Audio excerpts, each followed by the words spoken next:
It's time for the Rick Smith Show. Now, here is the voice of the working class, Rick Smith.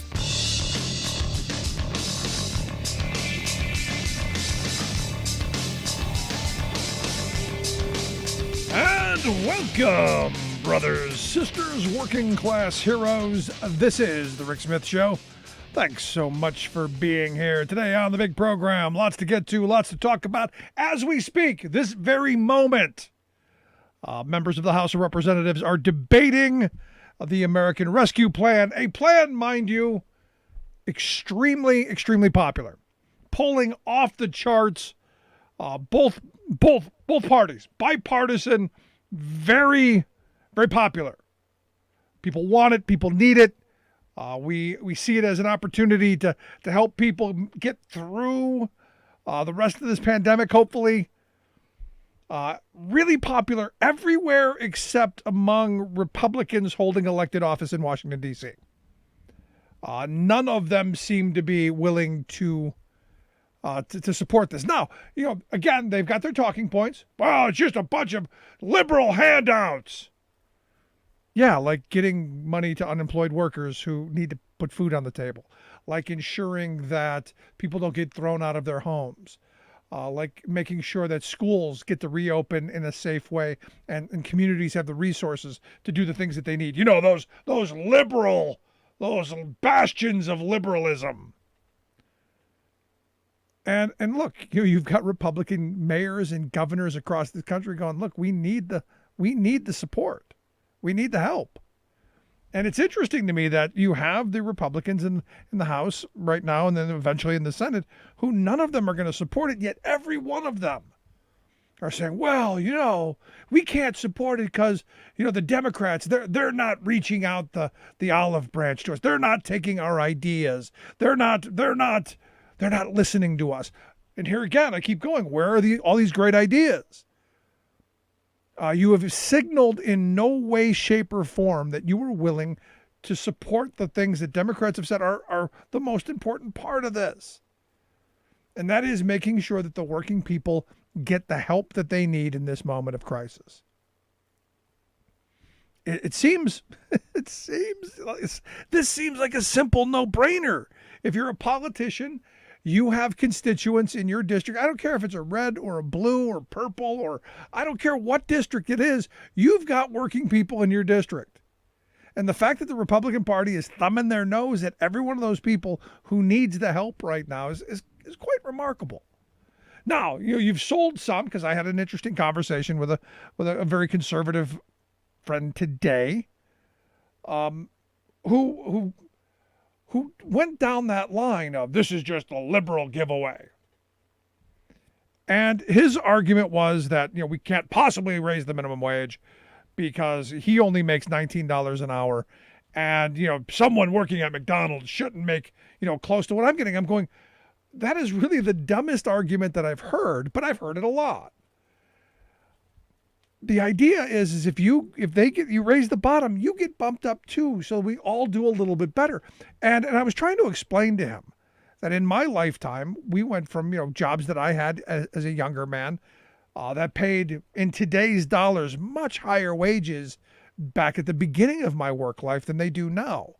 We've had the erosion of wages with the fact that, in my lifetime, in my working lifetime, we've gone three presidents without an increase in the minimum wage. All of the 8 years under Reagan, the 8 years under Obama, and the 4 years under Trump.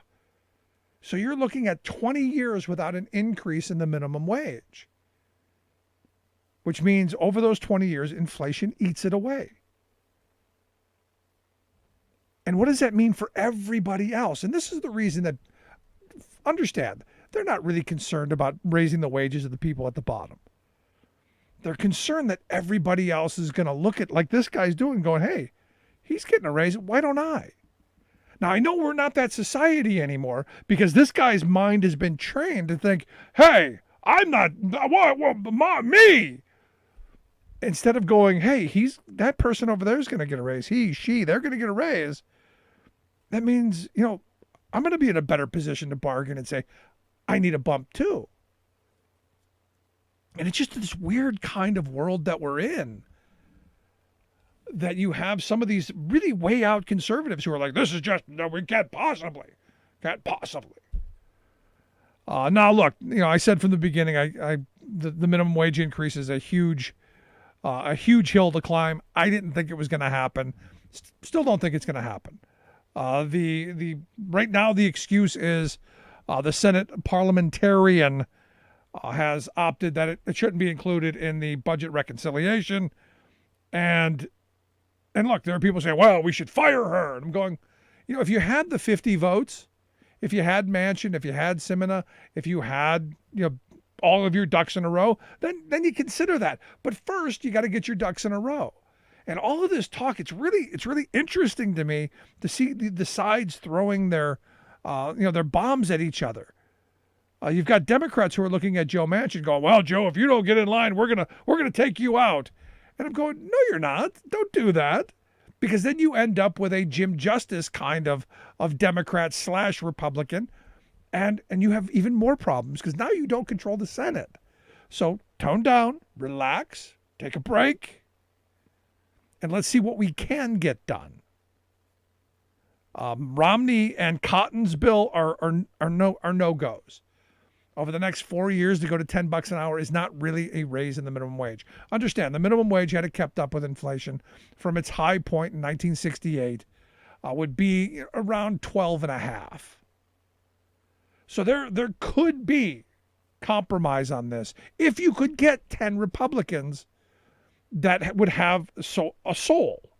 The problem is you don't. So there's not even compromising on this, because I think Democrats could compromise a little bit.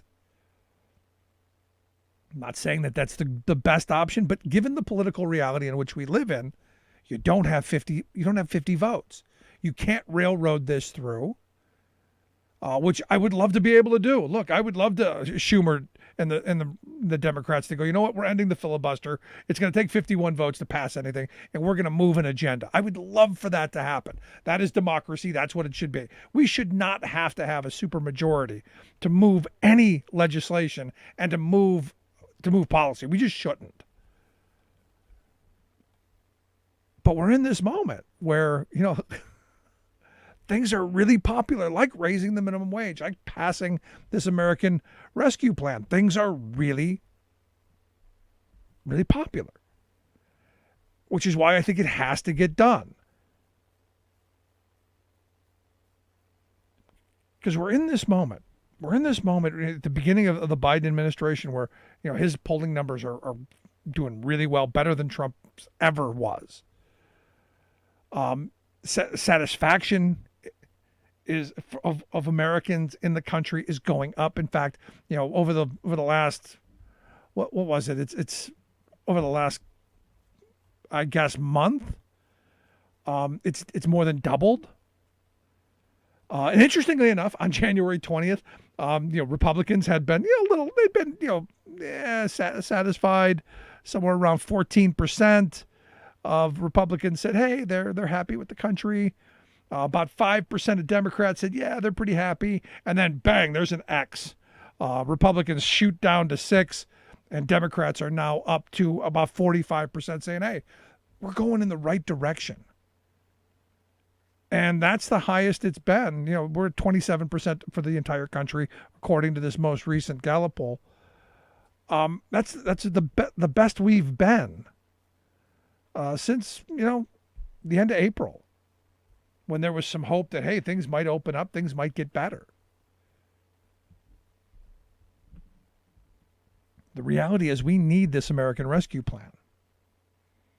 We need people to be able to continue what's happening to this point. In fact, there was a story over at Bloomberg that said, U.S. incomes are soaring. We've had the biggest spending gains since, I guess, June. And what happened back in June? Well, people got money from the government in a stimulus plan, and they were able to spend it. Guess what happened in January? That's right. They got money from the federal government, and they were able to spend it and buy the things they need. I suspect that when the stimulus, the rescue plan gets passed and the stimulus money goes out, hopefully in the middle of March, you'll see a big boost in spending and activity to keep the economy from collapsing. That is a good thing. And again, across the board, bipartisan support for this stuff, except in the Republican Party, who find themselves in Washington, D.C. as our elected leaders. And the thing that gets me is, there aren't a lot of Republicans who are stepping forward and saying we can fix things. I mean, the minimum wage is a perfect example. There hasn't been much of a discussion. Romney's plan and Cotton's plan, like I said, I think those are non-starters, especially since in Cotton's state of Arkansas, the minimum wage today is $11 an hour.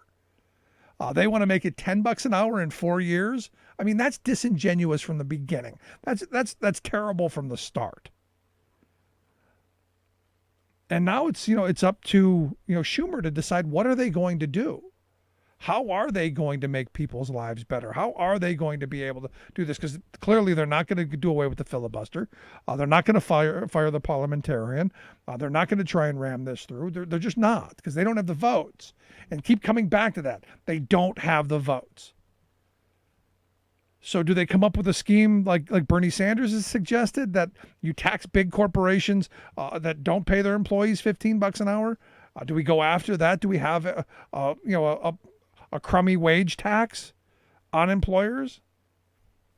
There's some possibility. And I've said before, I'm in favor of figuring out a way, because I know my Republican friends like to say, well, these small employers, they can't afford it.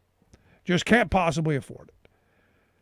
And I go, I'm actually in a position where I don't care how we get to people earning the kind of wage that they need to live and survive with some dignity. I don't care how we get there, just as long as we get there. My first choice, clearly, as a union guy, is that every worker in this country should be a member of a labor union, and they should be sitting down negotiating with their employer for the wealth that they create. It's insane to me that you've got these big corporations where CEOs are pocketing 300-400 times what the average worker is making, and the workers have no bargaining power to go, hey, how do we get some of that? And that we have to rely on the benevolent employer to give us things what they believe is somehow tied to market whatever. The reality is they're paying all of us as cheap as they can. And you need the power to negotiate and say, we demand more. For me, that's the perfect scenario. That there's wealth there, we sit down, we negotiate it. There's also the scenario of we have, wage protections, hour protections, government laws that say we're not going to be able to pay people poverty wages. Because understand, in this country, the poverty line for let's say a single mother and one child is a little over 17 grand. Minimum wage as it is right now is 15 grand. We've set the minimum wage, a 40-hour work week at minimum wage. I think it was like $2,400 under the poverty line. You're going, wait a second, how is that sane? And the reality is it's not. And we know it's not. I think every one of us agree that you should have the dignity of work, and that work should pay to at least give you a reasonable existence. I don't think that's hard. And I don't think that's any partisan kind of an idea. I don't think it's radical. I think conservatives agree with it, or they used to. Ronald Reagan always said, the best anti-poverty program is a job. And I amend that to say the best anti-poverty program is a union job with health care, with some bit of retirement. Now, if we can't do those two things, because the Republicans hate unions and have done everything they can possibly do to crush them, all of the legislation they can move, all of the court appointments that they can make to hinder the ability of workers to collectively bargain, they have done. There's been a 40-year assault on workers organizing and on unionized workers. That has happened and is continuing to happen. We obviously can't pass laws to raise the minimum wage and make work pay. So maybe we pass laws that will tax things. I mean, this is the Sanders plan, and I guess Josh Hawley has signed on to kind of a scheme. There's kind of an idea behind Josh Hawley's minimum wage proposal. I understand, Senator No, because he's the only guy who's voted against every one of Biden's cabinet appointments. He has worked with Sanders on some legislation. If you remember, he was somebody who was in favor of the $2,000 COVID payments. Understand, the Republican Party right now, just so we're clear, the Republican Party right now is trying to figure out how to do what Trump was able to do. And that's peel off some of the unionized workforce to vote for them by trying to get them to think that they care about them. They don't.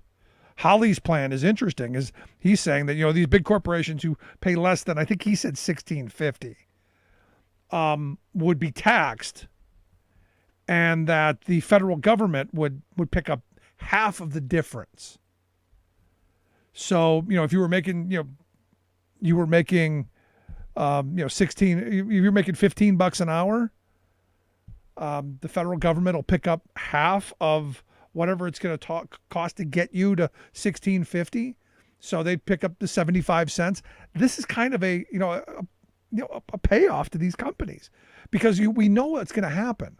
It's not like the company would throw in an extra 75 cents and the government would throw in 75 cents and boom, you're at $16.50. No.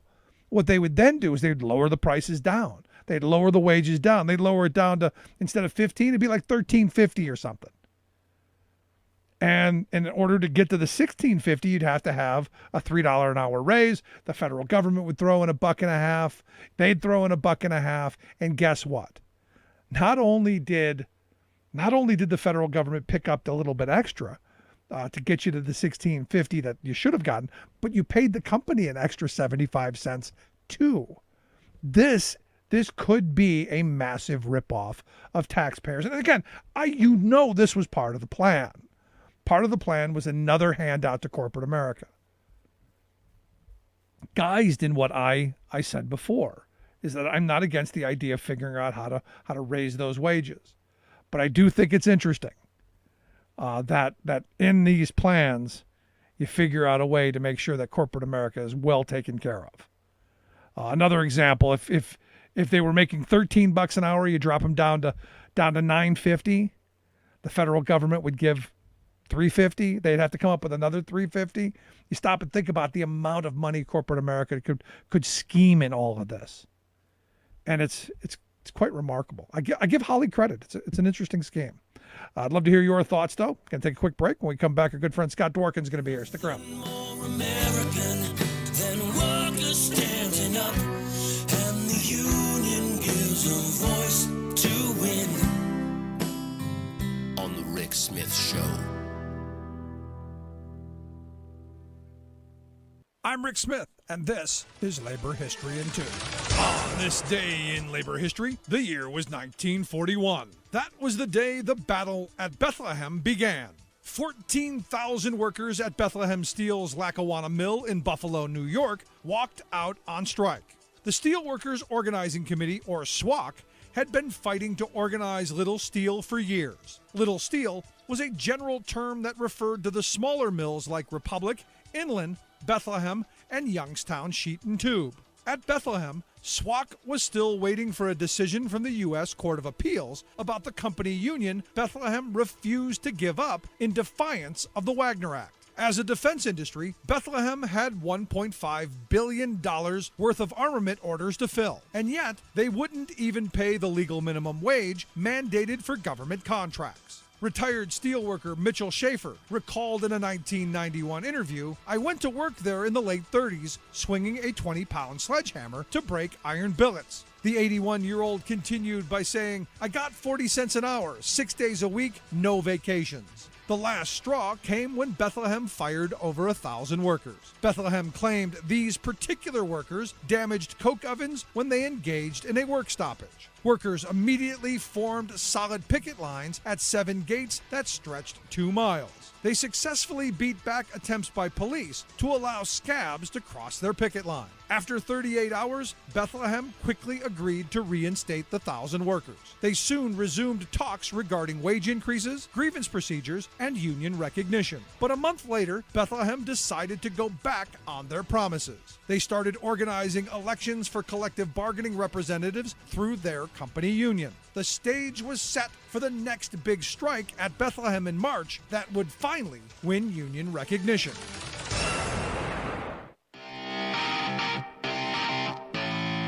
Welcome back to the Rick Smith Show. Now, here is Rick Smith. So President Biden visited Texas today, and I got to tell you, I watched the coverage of it, and I couldn't help but think that this is how a president should act. Didn't throw out any paper towels. Didn't offer to throw one box in a truck and send it on its way. Didn't ask for any adulation. Didn't look for any attention. Was there simply to provide some empathy, to bring some resources, and to do the kind of thing that a president does. And I have nothing more on that. I'm grateful that we have a president that is not going to take a tragedy and make it all about him. So good on him. And anyway, here to share some thoughts on a president that used to and is going to be very interesting this weekend. I've asked our good friend Scott Dworkin to come back and talk with us. Scott is the co-founder of the Democratic Coalition, also host of the fabulous Dworkin Report. Scott, thanks for taking time for us. Hey, brother, how are you? So no paper towels, no thank me or you get nothing. Yeah, there was no international scorn for some kind of outrageous stunt that was pulled. There were meetings that were held that weren't even photo ops, where you're meeting with families and survivors and people who were victims of the storm and also COVID, and people who are frontline workers, people who work at vaccination centers. I mean, it was a full trip, and First Lady Dr. Biden was there as well. And as weird as this may sound, you have President Biden in Texas and you have Ted Cruz in Orlando, Florida. And so it really, again, another vacation town. And then not only that, he trashed Orlando and said Cancun was better. Yep. So he's choosing Mexico over America. Just want to point that out. At CPAC, this weird cult that they've formed right now. But it's quite disappointing, not surprising. But the trip for President Biden was really it was good to see. He waited because obviously during the height of the storm is not helpful. But when people start to look away, this is a perfect time for him to go. And then this carries it into the weekend and also points out not just what the crisis that they're facing due to the weather, but also in the storms. They're also pointing out the crisis that they're facing with COVID on top of everything else. And he'll bring resources to the state by his visit there. It puts a spotlight on it. It brings millions and millions of dollars back to the state through nonprofit money and also through money in government programs, and really draws that attention there. So I think he saved some lives today. Yep. And made it the least imposing kind of trip that you need to make. It's not we're shutting down all the highways intentionally and shutting down all the airports. Like he made it so it was the least impactful in regards to traffic and everything else around there. So I think it was a successful trip, and it was worthwhile, and it showed that he obviously cares about the American people, and his priority is not spreading propaganda to try and get himself reelected. It's about literally saving American lives. And not punishing your political foes. I mean, Texas didn't vote for him. Didn't question Abbott at all. Had no prerequisites for meeting with him. Went ahead and proactively, before they even spoke, had set up sending generators to the state and setting up aid before they had even spoken. And he didn't really even need to ask until he asked for emergency declaration. He did that immediately. I mean, they were ready to go, and there were no political hangups because that's how it's supposed to be. Exactly. That's how it's supposed to work. Right. Now, you brought up Crazy Pack. And I'm looking forward to QPAC. I'm looking forward to Trump's speech on Sunday. But the opening of this was kind of another one of those bizarre cultish kind of things. And we'll get to the golden goose or the golden whatever the hell that was. But they started off where you've got the people who are on stage saying, "Hey, we're in a private establishment. They've asked you to wear your mask. Please do that. Please respect other people's property." And the people at CPAC, lost their mind, booed, complained, said, "Oh, it's about freedom." And it's just this kind of weird moment where, one of the guy who was the executive director, he said, "You have rules that you set in your own house. We're borrowing somebody else's house. We need to comply with that." The fact that you have to explain that, it's a private hotel and it sets its own rules to talk to the pro-business people is kind of remarkable to me. Yeah, and they've been trained to not wear masks, and they've been trained to not abide to humanity and making sure that everybody doesn't get sick. And so instead they had, first of all, this event shouldn't have happened. It's a super spreading event and of mass proportions, because you have people who don't believe in the virus, that don't take precautions, that aren't wearing masks. And so you multiply that adds to the probability of it spreading throughout the entire conference, and it being a super spreader, not just for Florida, but also for the entire country, because then they're going back home after this. And this is what we're talking about, the irresponsibility. So, you have a corporation who owns the hotel saying that you have to wear masks, and they're wanting to warn people because you have a lawsuit chain at that point. So you don't want to be the one who gets sued. So the hotel's saying you got to put the masks on, because they realize, oh my God, people are going to get sick. Somebody's going to die from this, and we're going to get sued. And then those people then went up on stage and did the same thing. And so it all links back to, it's not even compassion. It's not about rules. It's about money. And so they don't care about people. I don't think that we should ever expect them to. I would figure after the results of a lot of this investigation comes out, I think it'll be revealed that Trump was actually in on the planning for the attack on the Capitol, and the people who were seditionists will be pushed out of Congress eventually, and Kinzinger, Cheney, and Romney will take over the Republican Party. No, well, that is the hope. But I'll tell you, in looking at what Crazy Pack is laid out so far, Josh Hawley giving whatever victim speech he gave there, that, oh, they're persecuting me and all that craziness nonsense.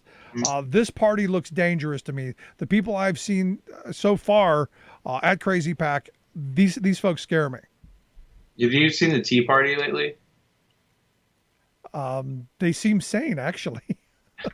It's a little bit crazy to face, but yeah, and they seem like, oh, okay, they just want to rid of taxation and all the government basically, but like they don't want to do it by bombing the Capitol. Right. No, to highlight this, on Sunday, during our Think Spot event, we're going to be sitting down with Joe Walsh, the former Tea Party congressman from Illinois, and debating some issues and talking about how, the left and the right and people who disagree can have conversations and can find hopefully some common ground. So I hope people will check that out on our Think Spot page at 8:00 on Sunday. But, I come back to this and they rolled out the golden goose or the golden dog or the golden goat or this obnoxious looking golden Trump. I was hoping it was a bobblehead. It wasn't, but he's got American shorts on. I mean, it was the craziest thing I've ever seen. Yeah, it was we had this Big Boy. It was the name of the restaurant. Yeah. To have the thing. That's what it looked like, is a golden Big Boy. And I'm not trying to compare him to an animal, but that, the Porky Pig kind of, like, it just was, it was that, and he's draped in like the American flag, which is disgusting, obviously, but it as a golden sort of Buddha-like statue. And I just remember being a person who was raised Catholic. I just remember, some things that I learned in religious school. Those first two rules. This is one of those things that these are supposed to be the religious people, right? They want those 10 rules plastered everywhere, yet They violated the first two of them. Right. And there's false idols definitely being pledged. I mean, I've never worked for a politician that I agreed with all the way. And actually, I don't think that I'd ever be hired by any of these politicians if I didn't disagree with them. I disagree with politicians all the time. Elected officials, way that we do things, I confront them, but in a positive or whatever, in a professional nature at a constant. But I don't ever shy away from speaking out. I've never shied away from speaking out. And if you do shy away from speaking out, then you should know that you're in a dangerous situation. This is not how democracy works. And you can still have a civil conversation. But I mean, forever, I couldn't even sit down with Republicans to talk about policy because you just worry about how are they trying to get me and screw me over? How are they trying to frame what I'm saying? How are they videotaping? Like, it's just too much. And so there's no trust there. They're going to have to restore that trust, and it's just not going to happen. It's definitely not going to happen via CPAC. I will say I am looking forward to how many House seats and Senate seats we're able to capture via Trump's speech at CPAC on this weekend, because that's all it's going to do. Same thing with the Republican Party chair, Marge Green, as well. It's going to, those are their two spokespeople, and that's who they're going to have attached to every competitive race. And I'll tell you what, they're not popular in competitive districts. And so I don't know what kind of la-la land they're thinking of, but we don't also have to focus on the White House, and we have the White House, and we have a president in office, and we hold the House and the Senate. And so there's also investigations going on. People are going to prison. There'll be members of Congress that go to prison. So we've got a long road here. And I'm smiling. So just let that be creepy enough for you, because if I'm smiling, there's some people that are about to get arrested.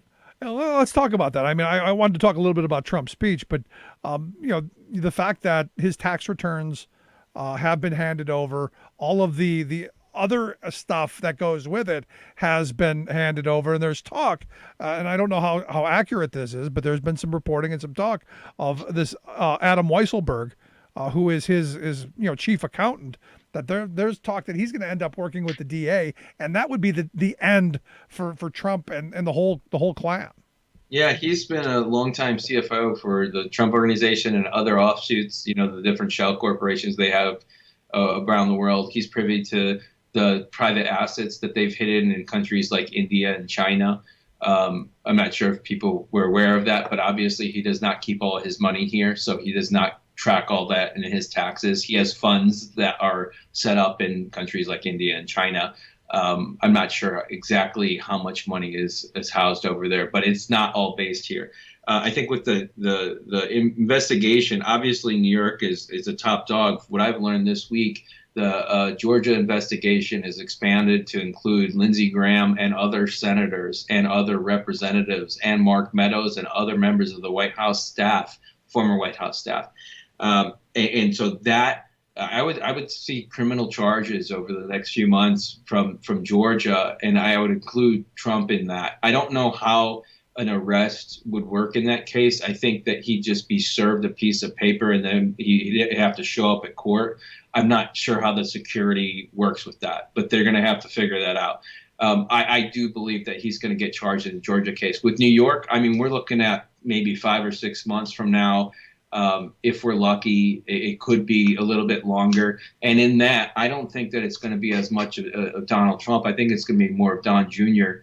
That's going to be implicated, because he's been the front man for his dad in these schemes. And so his dad set it up so that if anyone's going to take the fall, it'd be Don Jr. Now, Don Jr., as though, we don't, we're not the biggest fans, he is smart enough to usually watch his back enough.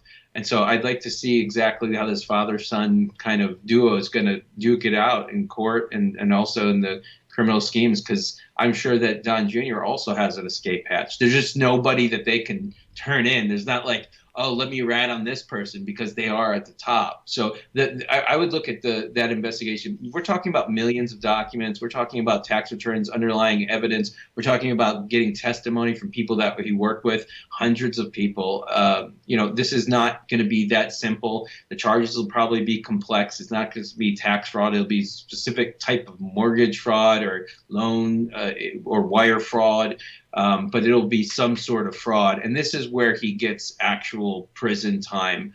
Georgia would be something where I'm not exactly sure the depth of it. but that's a criminal act as well. And so let's just remember that there are a lot of young prosecutors who are very accomplished across the country that would like to make a name for themselves. And I'll tell you, the first one to prosecute Trump is probably the person that we would remember the most. And so I would assume, and that's not the reason why they're doing it, it's just naturally going to happen.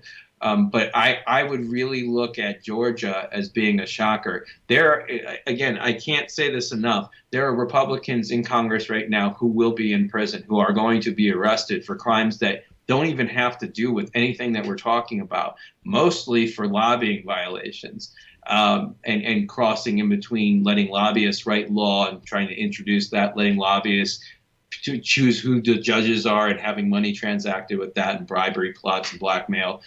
So we've got a long web of road of corruption that's going to be uncovered. And part of that, as you've seen today, was Jamal Khashoggi, the report that the Crown Prince was behind the murder.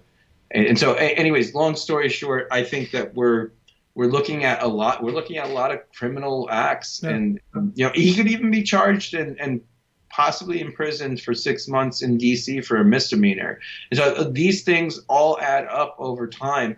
And he doesn't have the money to burn, and he's about to have all his friends are about to go bankrupt because of him as well. So it's going to be an interesting legal road. The thing that stinks about it is it usually takes a while for all this. And with a person with money, we'll have to expect a significant delay. Yeah, and not just somebody who has money, but somebody who can raise money, because the base will support him. Because I've talked to people who've said, all of this tax stuff, it's just a witch hunt. And I'm going, no, I think when you see the other stuff that they got, the communications between them, that you'll find the intent of all of the criminal activity. And that's the dangerous stuff for Trump, I think. Yeah, and he's pretty careful about, his security's careful about recording devices usually, but then he ends up trusting the wrong person and says the wrong thing out loud. And it seems as this has been a mafia or mob-like organization for his entire life. Yeah. He's got stuff on everybody else as well. So I'm sure that there's a treasure trove of little goodies and information that he has on different people. The scheme that he probably ran with Epstein. I mean, it's definitely tracks back. His whole organization is a fraud, and I think he's going to be exposed for what he is. I don't know where it goes from here, but I do know, again, like it's going to lead to charges, but whether or not it's for Donald specifically we'll yet to find out, though. So last question, does he hug the golden image of himself? Does he, like he did with the flag the last time he was at CPAC? Do you see that? I mean, I guess he would probably grab a Trump flag. I could see him burning an American flag because that's who he is and that's who he represents. I don't know about that, but we'll see what happens on Sunday. I'm looking forward to it. Grab the popcorn. But as always, Scott, I appreciate the time, the thoughts. Great stuff as always. Thank you, brother. And I guess he would have to touch it, and the flag would probably automatically catch fire. There you go. Good stuff. Our good friend Scott Dworkin. Make sure you check out his podcast, The Dworkin Report. Fabulous stuff. Let's take a quick break. Right back. Stick around. You listen to The Rick Smith Show. Remembering that united we bargain, divided we beg. Rick Smith.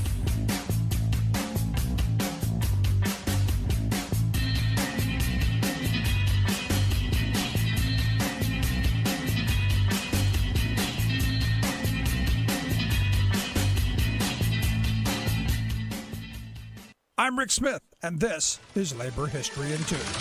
On this day in labor history, the year was 2011. That was the day the labor movement took an historic stand in Madison, Wisconsin. That cold Saturday, a crowd of union members and supporters swelled to more than 100,000 people at the state capitol building. The protesters were there to march, sing, chant, and stand defiant against anti-union legislation proposed by Wisconsin's Republican governor, Scott Walker. Known as Act 10, the The legislation aimed to slash union rights of public sector workers. The protests at the Capitol had begun with a small crowd on Valentine's Day. Nearly 2 weeks later, historian Stuart Leventon called the protests the biggest crowds in Madison's history. As protesters marched, famous supporters and labor leaders gave speeches. Peter Yarrow of the musical group Peter, Paul, and Mary exhorted to the crowd, "The eyes of the world are on you." And he was right.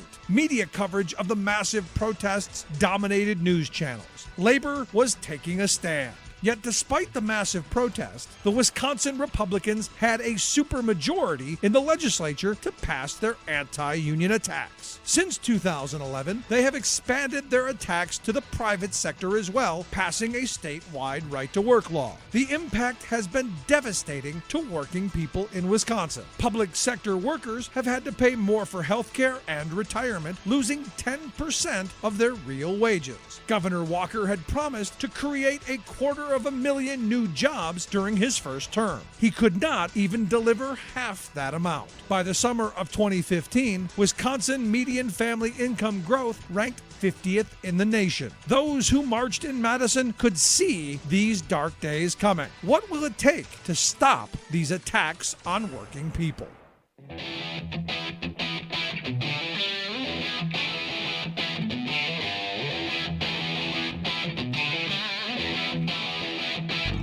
Welcome back to the Rick Smith Show. Now, here is Rick Smith.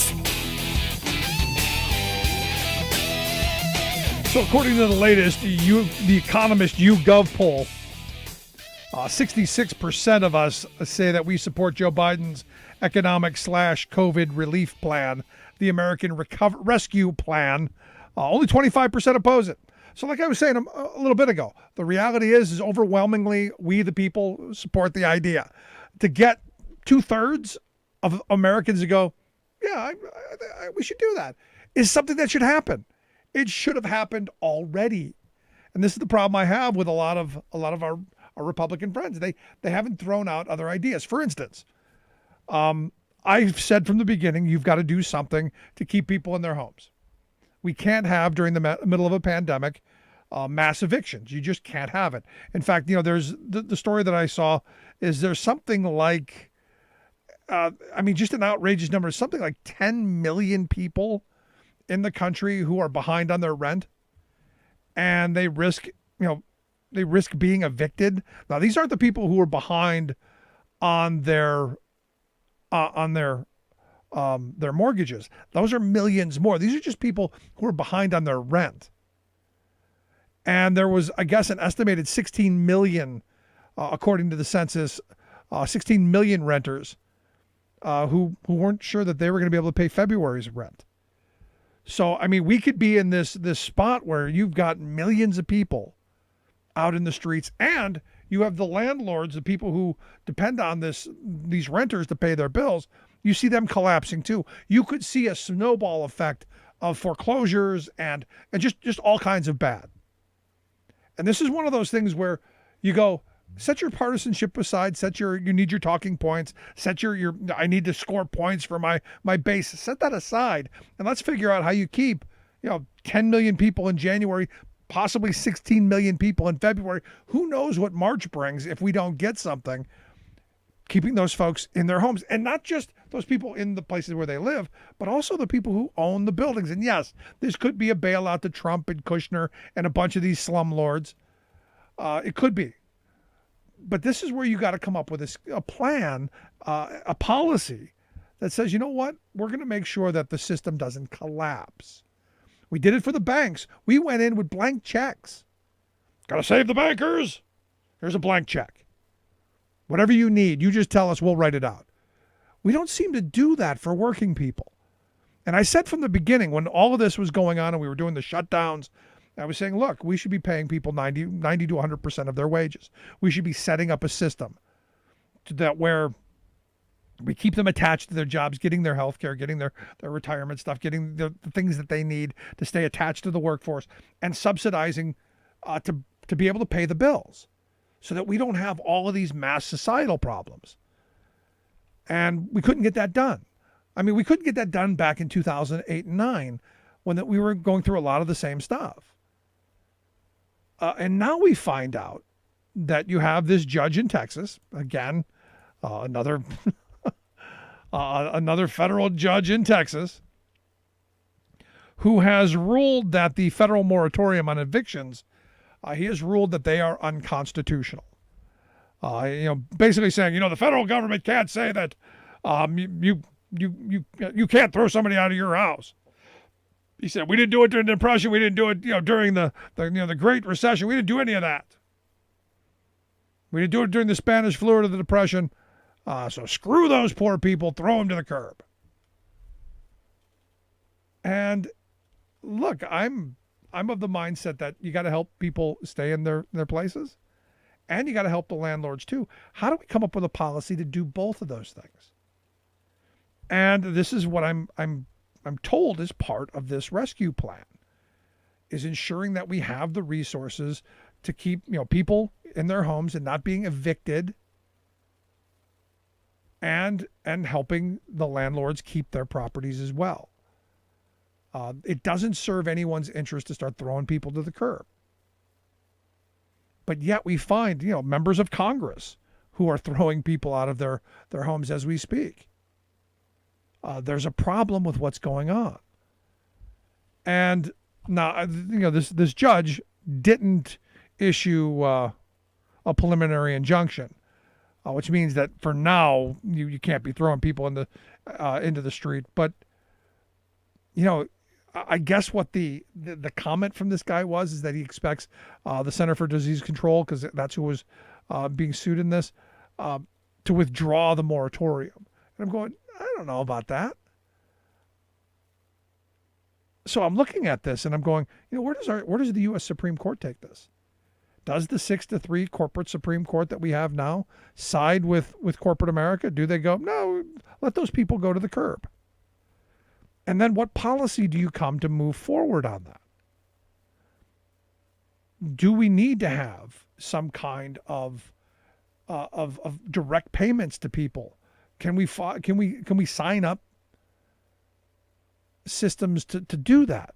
Last night on the program we talked with Sarah Jane Glenn from the Center for American Progress, about minimum wage and about poverty, and she's like, look, at the end of the day, we need to be giving people money to keep them out of poverty.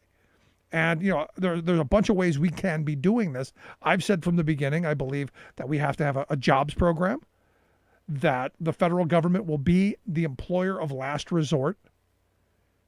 And if the private sector can't, or more likely won't, create enough jobs, that the public sector has to.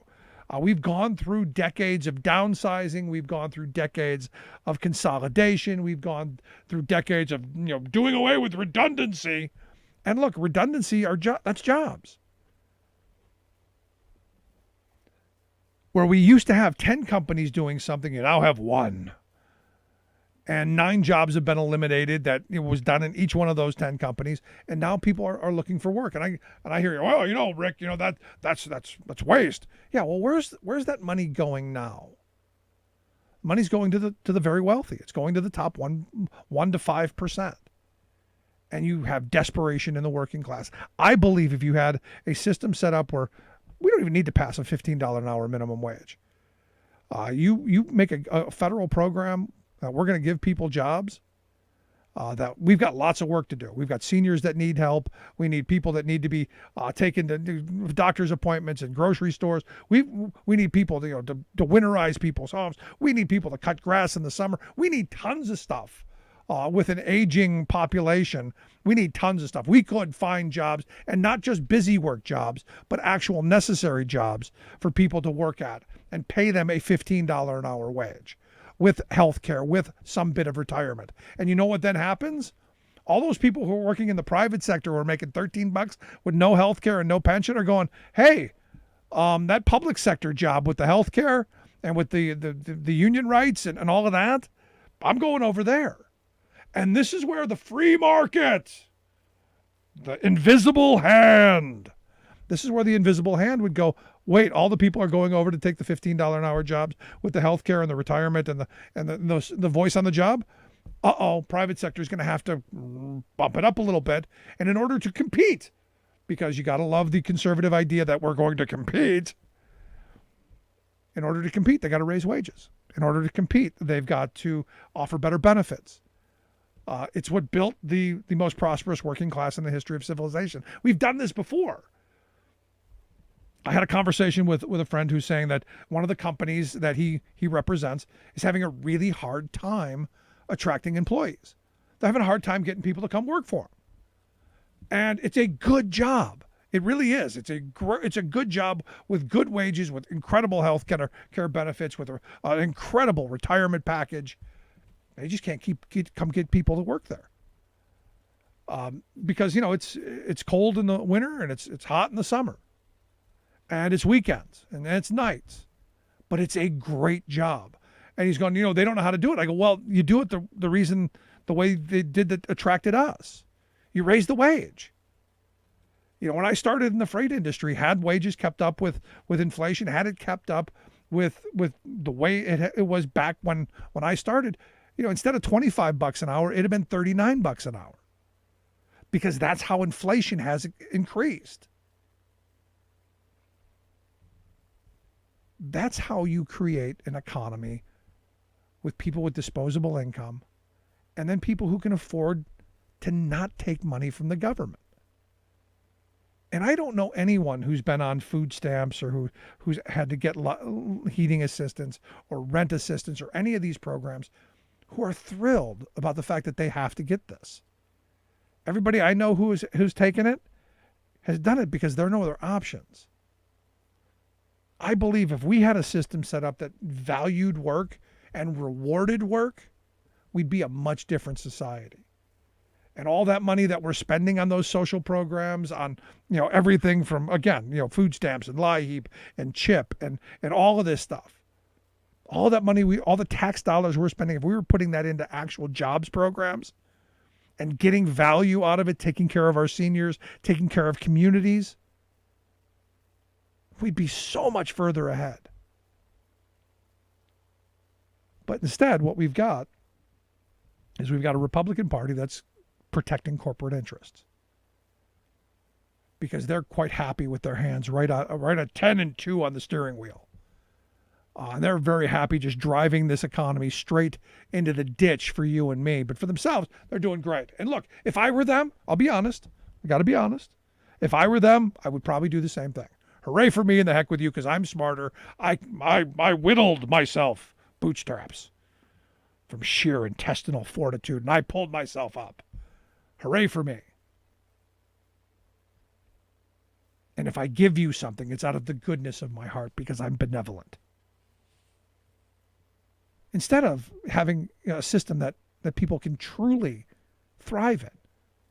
Now, look, I do agree with the idea that everyone should work.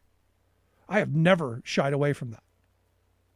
That used to be a conservative frame too. It used to be one of the arguments that they made, back during the Gingrich years against welfare. And it's something I agreed with.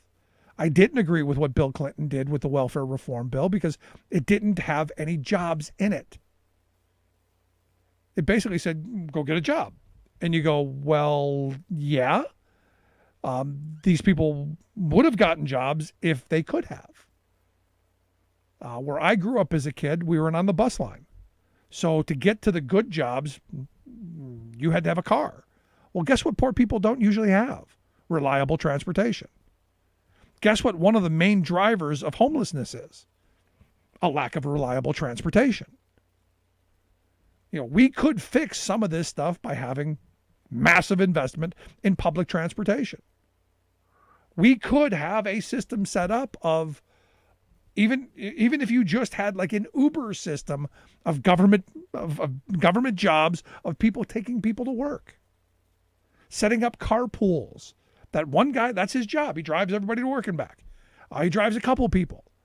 And we set up a system and a society based on how do we get people to work? How do we help them do better instead of how do we punish them? And this for me is people go, why are you a liberal? That's why. I have aspirational ideas on how we make things better, how we do things better for people, how we use government in a way that lifts us up, instead of as what has become conservatism, is punishing people for mistakes that they've made, punishing them for not being able to, whatever, get a car, get to work. Punishing for people for not having the invisible capital that comes along with having two parents growing up. Having parents who are able to navigate some of the pitfalls that kids go through. There's so much of that we could, if we chose to, we could fix. We could help. We could make lives better. And yet what we have going on right now in Washington, D.C. is a game of hooray for me and screw you, but the kind of gridlock that maintains a system that is broken. Our economy's broken. A handful of people do extraordinarily well. A good chunk of people do okay. We're on the treadmill. We're getting by. We're paying the rent. We're keeping the bills paid. We're working towards the future. There might be maybe a prospect of retiring. There might be a prospect of doing better. And then there's the folks at the bottom who are just hanging on by a thread and desperately need this recovery plan to be able to make it through to the next couple of months to get beyond this pandemic. We got work to do. And the more that we devolve into petty bickering, the kind of stuff that we see out of Ted Cruz, the kind of stuff you see out of Josh Hawley, the more of that stuff we do, the less of actual getting stuff done we're going to get done. And the weird thing is I come back to this idea that I think we should have jobs programs. I know, I used to know very conservative people who were like, hey, yeah, we should do those things. I don't know that those conservatives exist anymore. Conservatives used to be about being a little against change. They were rooted in institutions. The idea that we stay between the lines. That's no longer the conservative movement. That's no longer who the Republican Party is. So when I talk to people, I often they say, I'm conservative. Well, what makes you conservative? What is it that what values, what ideas, what thoughts bring you to that? Because look, there are some of the old school conservative thoughts that I don't disagree with. The idea of not tearing down your capital is one of those. The idea that you don't try and overthrow your government used to be kind of a conservative view. Although, to be honest, this would be the second Republican-led attempt to overthrow our government. You had this happen during the FDR years, when Smedley Butler came out and said there was an attempted coup, and very patriotically came forward and exposed the whole thing, sending the rats back into their corners. And now you've got this with Trump. And the thing is Trump is as popular as he was. And on Sunday when he gives his crazy pack speech, he's going to rally the base. He's going to wind them up. And they're going to attempt to continue to rewrite history and rewrite all of the things that have happened over these last couple of years. It's our job to remember and hold them accountable when they try and rewrite it. And also say, look, we need to be moving forward and getting things done. I'd love to hear your thoughts. You can email me, rick@thericksmithshow.com. I'm going to take a quick break. Right back after this. Stick around. You're listening to The Rick Smith Show. Remembering that united we bargain, divided we beg. Rick Smith.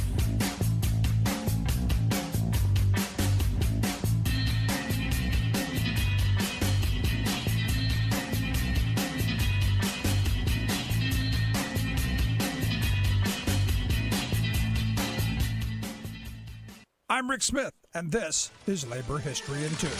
On this day in labor history, the year was 1972, marking the day of the Buffalo Creek flood in West Virginia. The Pittston Coal Company's waste impoundment dam failed during heavy rain, causing more than 130 million gallons of water and coal waste to flood the valley below. Shirley Markham of Lundale described what happened. The only warning we had was just a woman neighbor who spotted it and pulled in front of our house and hollered, "Run! The dam has broken!" The flood killed 125 people, including whole families. homes. 7 bodies, 6 of them children, were never found. The flood caused some $50 million in damage, and 4,000 residents lost their homes. Government officials suggested building 750 units of public housing for those affected. Only 17 homes and 90 apartments were ever built. The Pittston Coal Company declared the disaster an act of God. 3 separate investigating commissions disagreed and found the coal company responsible. They found that the Pittston Coal Company had disregarded safety practices. Even though the company was to blame for the disaster, they never faced criminal charges, and no one served a day behind bars for what the Citizens Commission concluded was murdering of at least 124 men, women, and children. The company did eventually settle its lawsuits. After legal fees, each family impacted by the flood received a meager $13,000. One positive result of the disaster was that West Virginia implemented stricter regulations and inspections of coal dams in the state. This song, Black Water, commemorates the Buffalo Creek flood of 1972. Coal company said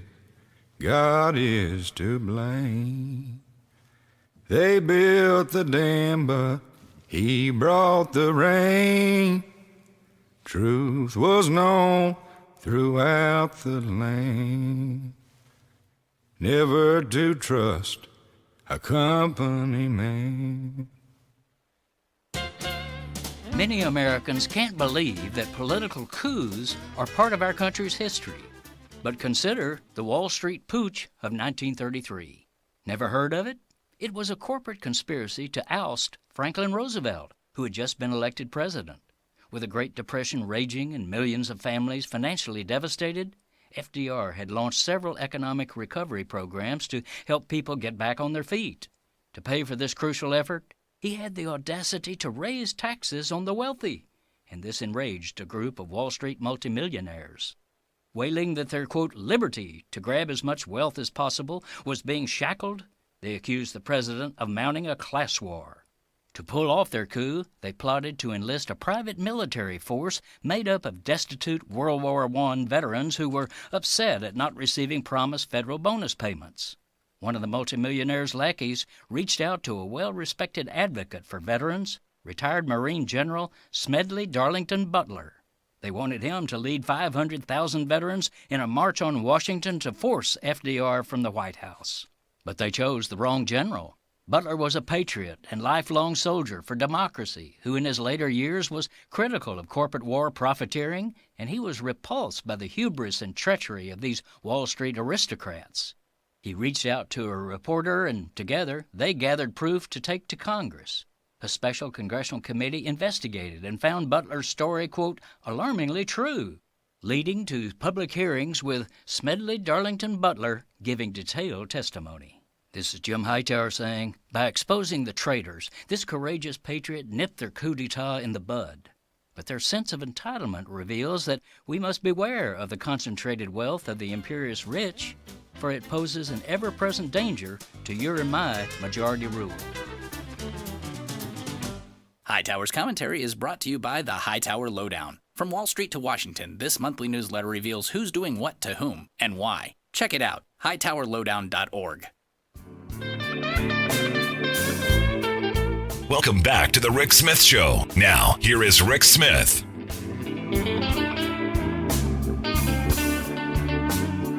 So the AP did a story, I think it was yesterday, on how far the Republican Party's messaging has gone to the side of Trump. In fact, they looked at like 1,000 federal, state, and local elected officials or appointed Republican officials nationwide who voiced support for what happened on January 6th and have continued to push the big lie, have continued to try and rewrite the history. And look, it's not surprising, but here to share some thoughts on this whole process and, well, Crazy Pack is this weekend and the messaging coming out. I've asked our good friend, the professor, to come talk with us. Brett Pransky, thanks for taking some time for us. Hey, thanks for having me. So, not surprising to see that the AP came out and said, hey, you got all these people, with all of these affiliations to Cowboys for Trump and Bikers for Trump and all these way out extreme groups, that now you've got elected officials regurgitating what the extremists have been saying. Yeah, I mean, I think what we really should be surprised by is not that it's happening, but how all-encompassing it has become and how quickly, because it all escalated really fast. There's a lot of people who thought that, once Trump leaves office, that his kind of influence would diminish. And I mean, I suppose it hasn't been all that long. I suppose that diminishing could still happen. But as of right now, that does not seem to be the case. Yeah, you see, I said from the beginning, there are people like, no, the Trump's out of office, he's going to go away. And I'm like, no, I'm not buying that. Because, people bought the T-shirts, man. They got the hats. They bought flags. You've got to be really invested in someone to go out and buy the flags.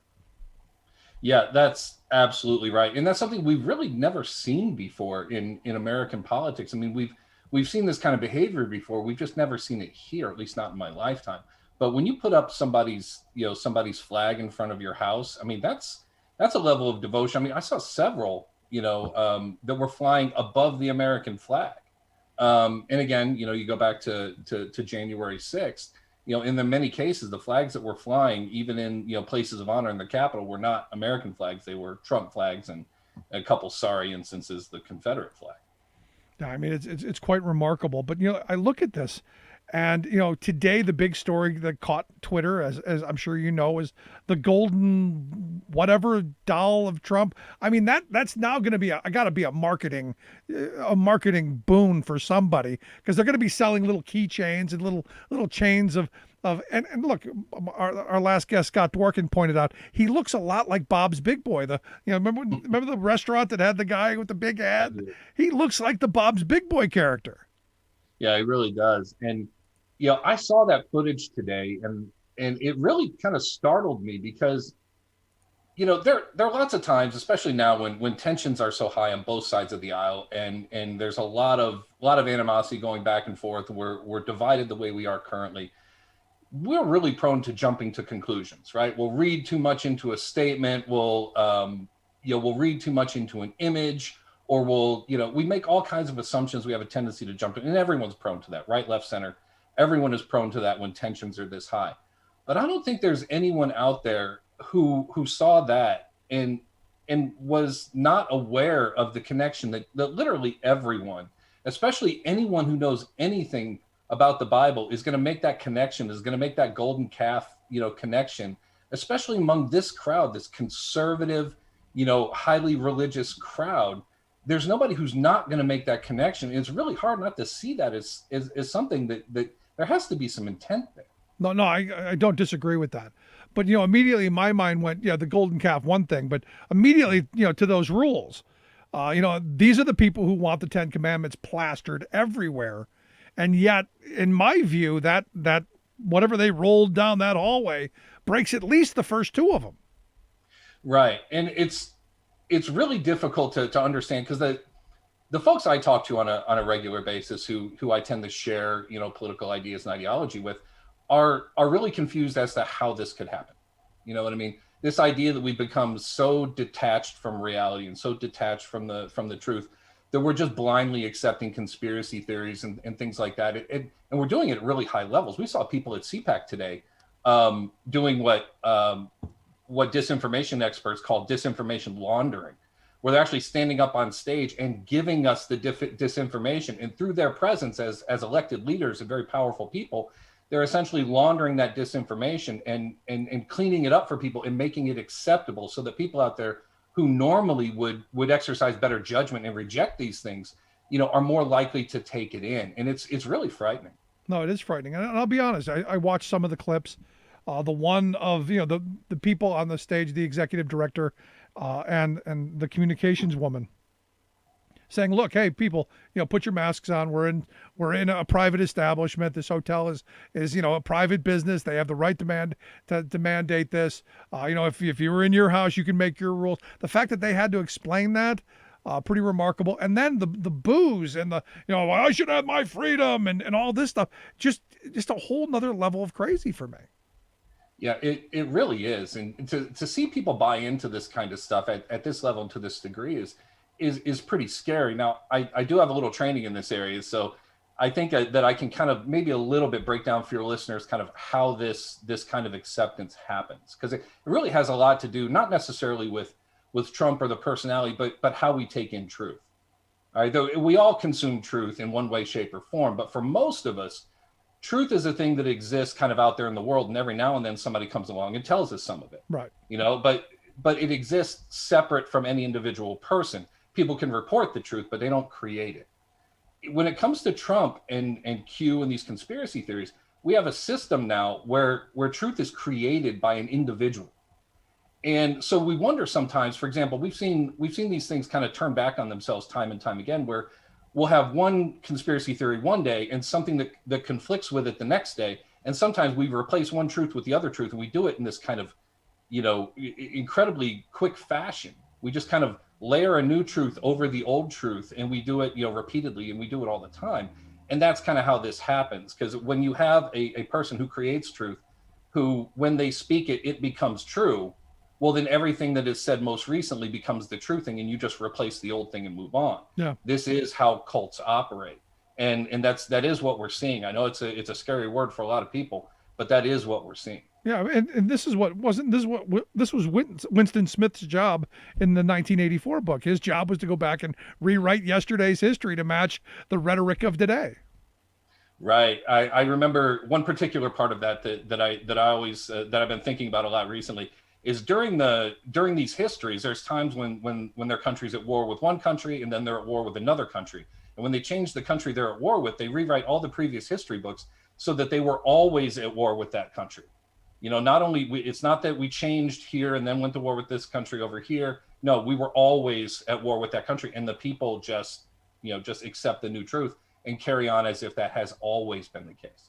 And you bring that up, and I immediately start to think of Russia because Reagan, the party of Reagan, I don't think would be in the same world as you see with Putin, who I think wants to bring the Soviet Union back, just in a different form. But I think he wants to get the old gang back together. But I know Republicans who are extremely pro-Russia.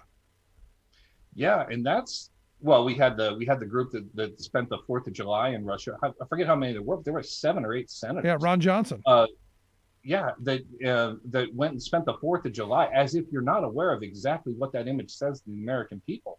And I still, to this day, can't figure out why that particular trip or why that particular meeting took place. I'm not sure exactly what they were discussing, but it was a really bad idea. But I bring it back here to Ohio, where there was a Trump rally here in Ohio. There's a really famous picture came out of it. These two older white guys in the crowd with their arm around each other wearing shirts that said "Better Russian than Democrat." You know what I mean? And that's kind of the level of insanity that we've gotten to, because always in our past, politics always stopped at the water's edge. We fought with each other, but when somebody else came here to fight with us, we banded together. And that's always been the way it operates, but not now. Yeah. And I'm glad you brought that up because what I can't tell you how many times I've had conversations with friends who are Republicans about, the Russian disinformation and the Russians, doing what they did in 2016 and again here in 2020. And they completely don't believe it. It's all a hoax. It's all made up. It never happened. And you go, but these are the facts. This is the reality. Read the Mueller report that you seem to think, vindicates Donald Trump when it's actually an indictment of everything Trump did. Yeah, and that's look at the post-election stuff. They went to court 60 times, and every time the court always asked them, "Do you have any evidence to present?" And in every instance, they said, "No, we don't actually have any evidence to present." And they lost. We believe those cases. Yeah, so it's all about belief. And keep in mind, we're taking things on faith is not something that is necessarily anti-American. We have faith leaders all over the country, who teach us things, and we take these things on faith in many different ways. But, we don't defy facts and we don't defy known things in order to embrace that. And in this case, we do. So, for example, we have 60 court cases out there in which this argument has fallen on its face in every way imaginable and has been laughed out of court, sometimes been laughed out of court by Trump appointed judges. And yet still, if the right person says, well, don't believe that, believe what I'm telling you now, there it is. We're just, we're listening to the truth creator, and then we're just laying that truth over top of the other facts and figures in the previous truth. And we're just going to accept this now, and we're going to roll with this. And if they tell me something tomorrow, we'll lay that over the top and we'll roll with that then. No, this is something that, the Republican Party has done masterfully over the last couple of decades, and Trump did, in an accelerated fashion masterfully, and that is discrediting any media source that isn't him or, like you said, the people who are making up the alternative fact people, making up the new truth. And I don't know how we come back from that. Is it that we've lost a generation and the only hope is that maybe the next generation isn't as dumb as we've been? I don't know. That's a difficult question because, how you come back from something like this is difficult to understand. I'm not sure exactly what we're going to do or how we're going to combat it. I do know that, I'm an English teacher by day, and I do know our institutions are taking it very seriously in terms of, teaching people, critical thinking skills and how to challenge forms of media and things like this. It's being taught at a very high level now, but it's being taught to young people who most of whom are equipped to do that on their own anyway. The people who are being most affected by this are kind of the Fox News crowd, middle age to early senior citizen age, white rural folks for the most part. I don't want to generalize that entire crowd, but that is a large portion of the audience that's being taken in by this. And it's almost like the seed was planted by the Russians and what they did in 2016 and previous to that too. I mean, they've been messing around in our elections and in our policy as much as they can for a very long time. But once that seed took hold and started to grow, now it seems to be this thing that is almost self-perpetuating. You know what I mean? It's getting big enough that it's just taking on its own life. Yeah, I mean, it's interesting. Now, this weekend, Trump's going to give the big speech. There's talk that he's going to move forward with a new super PAC. I guess that's coming. A new PAC. I guess Corey Lewandowski is going to be the guy leading that, according to early reports. Do you expect a big announcement? He's running for something. Do you expect anything out of this speech? A launch of some sort other than just this PAC? Well, the PAC will launch for sure because the grift has to continue. You have to keep pulling money from these folks, especially with all the financial trouble that Trump is in now and all the loans that are going to be coming due. He has to be generating income in a pretty substantial way. So the grift is going to continue. And I guarantee this PAC, whatever it is, will be one that allows him to siphon money off of it into his own pockets, which is going to be its primary function. Now, aside from that, I wouldn't be surprised if there was some kind of nugget out there that, that is designed to get people really excited. Like, I don't think he's going to announce a run for president or anything like that, or run for anything, but he will definitely plant a seed that thing is possible and leave it out there and, and see if he can get people excited about it, because in the end, what he really needs is their money. Yeah. And that's he needs their money. For. And you got to keep them on the hook that something is possible. Like Steve Bannon, came out this week and said that they're going to try and run him for Congress, and they're going to make him Speaker of the House. I can see crazy people going, no, we got empty the wallets. That is definitely something that could happen. Me, I was thinking about putting a poll out there just to find out will he or will he not hug a flag? You know what I mean? Is that going to happen this weekend? Is he going to hug the flag again, or is he not? I think that's about as 50-50 as we can get. Yeah, you're on the flag. I'm looking at the golden Trump. I'm thinking, does he check what's in the boxer shorts? I don't know. Yeah, that's a possibility too. I mean, you can't put anything past the guy because, one thing that we've learned over the past 4 years is shame is not an emotion he can experience. So whatever he's going to do, there's never going to be anything too low or anything he wouldn't do. It's just, whatever way he can generate money for that PAC or that group or whatever he introduces, whatever he can do to generate funds for that, that's what he'll do. No, because he needs it. I mean, the reality is, as we talked earlier in the program, there are going to be a lot of criminal investigations coming up. The fact that his tax returns have been turned over and all of the information that goes with it. There's talk of Weisselman potentially testifying. There's talk that he's working with the DA. There's a lot here that could tie him up in a lot of legal troubles. So he needs, as you pointed out, to keep that appearance out there so people keep sending him money. Yeah, and it looks like he's not the only one in trouble too. I think the hottest person on the deposition circuit right now is Donald Trump Jr. Yeah, yeah. Who seems to, everybody seems to want a piece of him about, about any number of different things. Most of them about, fraud and, funneling money from these different places into their own pockets and so on, which they've been doing for the entirety of the Trump presidency. So, and not to mention, Trump's going to need a lot of money because there are going to be a lot of lawsuits. There are going to be a lot of potential criminal probes and things like that. We don't know what or how many, but it's going to be expensive. Now, he could always just pocket the money because it's not like he pays his lawyers anyway. But he's going to have some legal fees and things like that he's got to deal with in a pretty substantial way going forward. Yeah, it's going to be interesting to see how this plays out. But here's the thing: I don't care what Trump does. The Democrats got to get their in order. We got to move forward on this American Rescue Plan. Things have to get done. I think Schumer has to do away with the filibuster at this point, since we can't get the minimum wage done. We can't get things that need to be done because there aren't going to be 10 Republicans who come along on anything because they believe their political future is tied to Biden failing, even if that means the country failing. And this is where I think Democrats have to learn to drive the car a little bit better. Yeah, I think you're right. We probably do need to get rid of the filibuster again if we can. There are people on our side who have said that they would oppose that. Now, how strongly they would oppose it, who knows?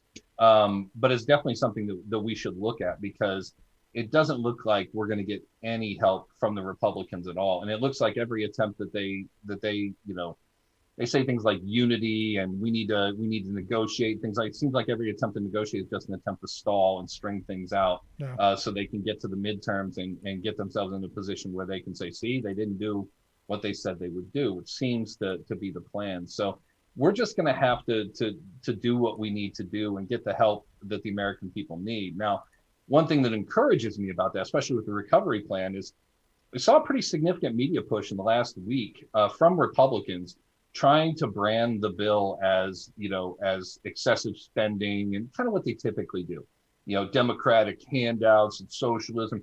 And they launched, a lot of these kinds of attacks. But if you notice, they didn't really land. There's the bill is still hugely popular.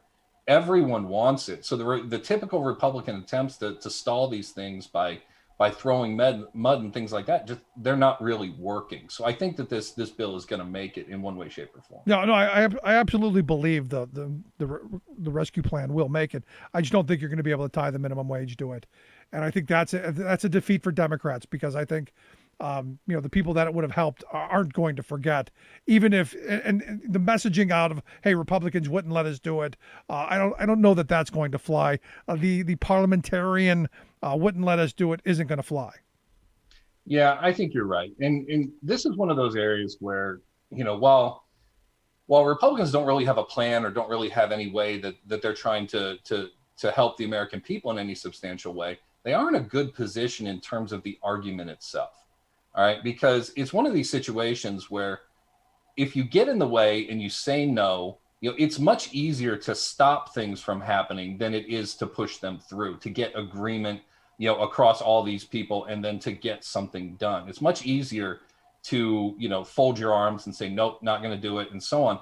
And so in terms of the argument, blocking this and blocking that and blocking the everything, they're in a much better position to win that kind of argument. And when your side is the party of stop, no, and don't, when everything that doesn't happen is a win for you in Washington, that's a great way to get real popular. Yeah, I mean, at the end of the day, we've got to make our voices heard and make sure that this gets pushed through. Last question I've got for you, because let's say this doesn't happen. Let's say you don't get the 50 Democrats in line. What does that mean for Biden? What does that mean for the party going forward? Does this mean everything else gets derailed? I don't know. I'm not quite sure. I can tell you this though.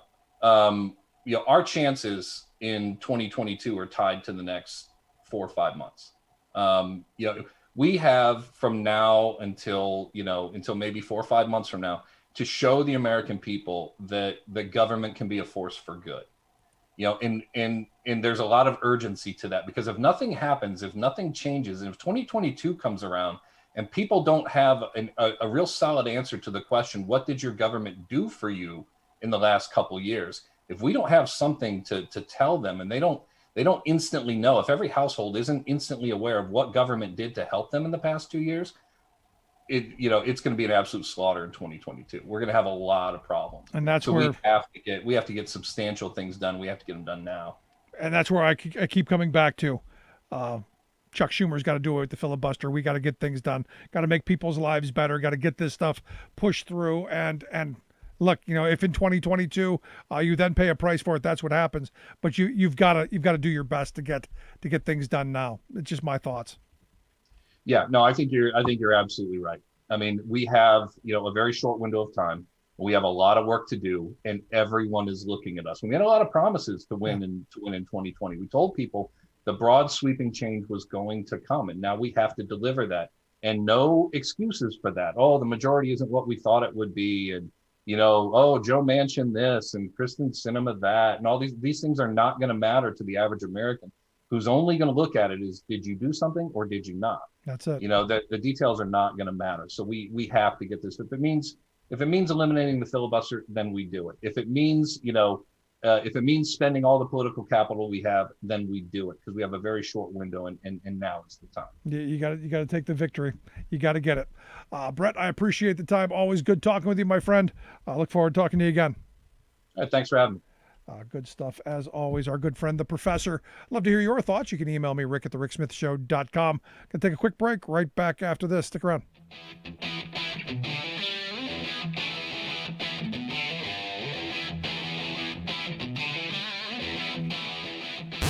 Saving work in America, one show at a time. The Rick Smith Show.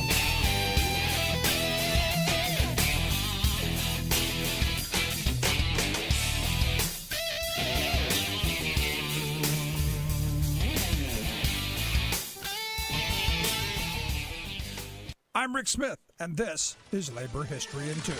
On this day in labor history, the year was 1941. That was the day the battle at Bethlehem began. 14,000 workers at Bethlehem Steel's Lackawanna Mill in Buffalo, New York, walked out on strike. The Steelworkers Organizing Committee, or SWOC, had been fighting to organize Little Steel for years. Little Steel was a general term that referred to the smaller mills like Republic, Inland, Bethlehem, and Youngstown Sheet and Tube. At Bethlehem, SWOC was still waiting for a decision from the U.S. Court of Appeals about the company union Bethlehem refused to give up in defiance of the Wagner Act. As a defense industry, Bethlehem had $1.5 billion worth of armament orders to fill, and yet they wouldn't even pay the legal minimum wage mandated for government contracts. Retired steelworker Mitchell Schaefer recalled in a 1991 interview, "I went to work there in the late 30s, swinging a 20-pound sledgehammer to break iron billets." The 81-year-old continued by saying, "I got 40 cents an hour, 6 days a week, no vacations." The last straw came when Bethlehem fired over 1,000 workers. Bethlehem claimed these particular workers damaged coke ovens when they engaged in a work stoppage. Workers immediately formed solid picket lines at 7 gates that stretched 2 miles. They successfully beat back attempts by police to allow scabs to cross their picket line. After 38 hours, Bethlehem quickly agreed to reinstate the 1,000 workers. They soon resumed talks regarding wage increases, grievance procedures, and union recognition. But a month later, Bethlehem decided to go back on their promises. They started organizing elections for collective bargaining representatives through their company union. The stage was set for the next big strike at Bethlehem in March that would finally win union recognition.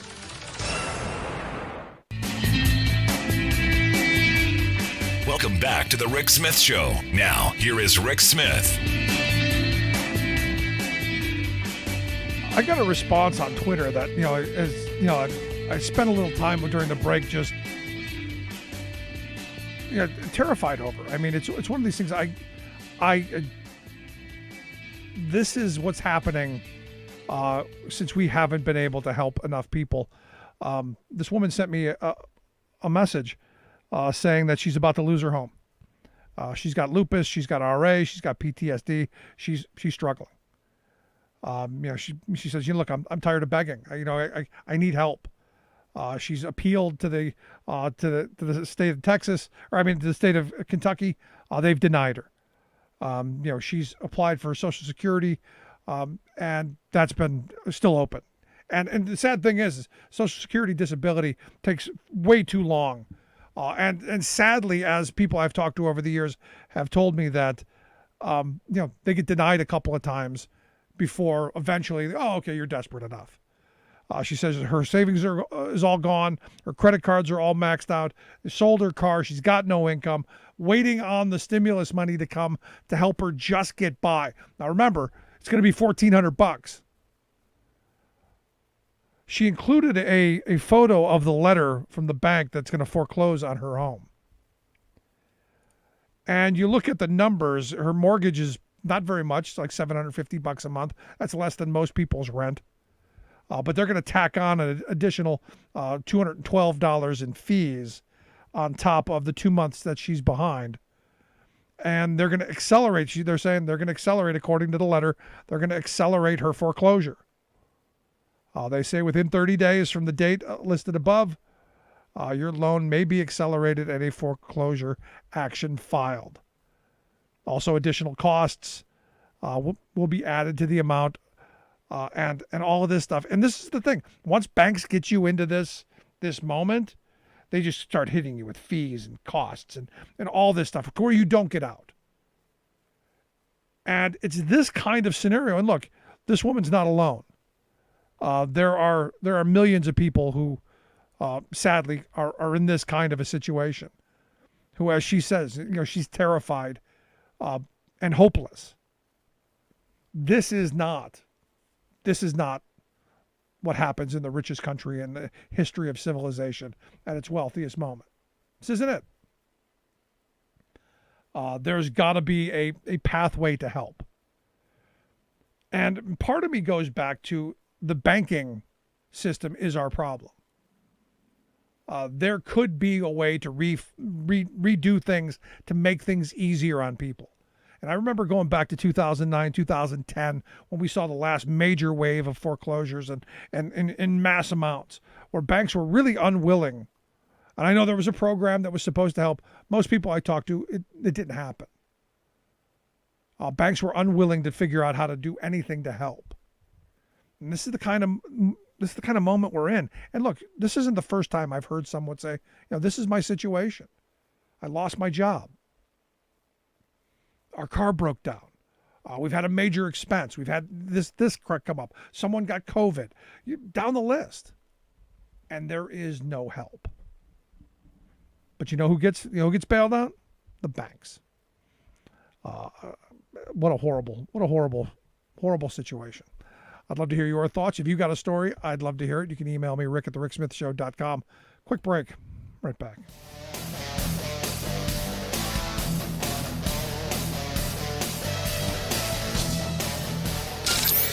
Waving the flag of freedom for people, not corporations.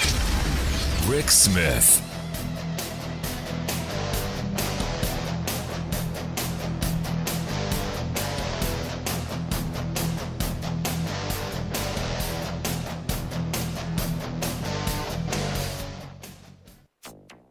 I am committed to working cooperatively with all stakeholders and all of Congress to strike the right balance going forward. Historic Interior Department nominee pledges balance amid GOP attacks. New Postal Service trucks won't be all electric. Texas deregulation cost electricity customers $28 billion. Plus, data show the pollutants include tens of thousands of pounds of benzene, carbon monoxide, hydrogen sulfide, and sulfur dioxide. Refineries legally released tons of toxic pollution during Texas power crisis. Someone should make a law about that. All of those stories and more straight ahead from BradBlog.com. I'm Brad Friedman. And I'm Desi Doyen. Stand by for 6 minutes of independent green news, politics, analysis, and snarky comment. Did Alexandria Ocasio-Cortez 10 years ago at the tender age of 21 parachute into the state of Texas to put up windmills under cover of night? Probably. Or she and Al Gore driving through the Permian Basin, secretly unplugging all the rigs? How stupid does Tucker think his audience is? How much time you got, Chris Hayes? This is your Green News Report. Okay, Desi Doyen, I hate to say it, but More trouble in Texas. Oh, indeed there is. First, another bomb train explosion, this time in Cameron, Texas, near Austin. The good news is that no one was injured. An 18-wheeler hit a train carrying gasoline, coal, and petroleum products on Tuesday, triggering a huge explosion and fire that officials say will take days to put out.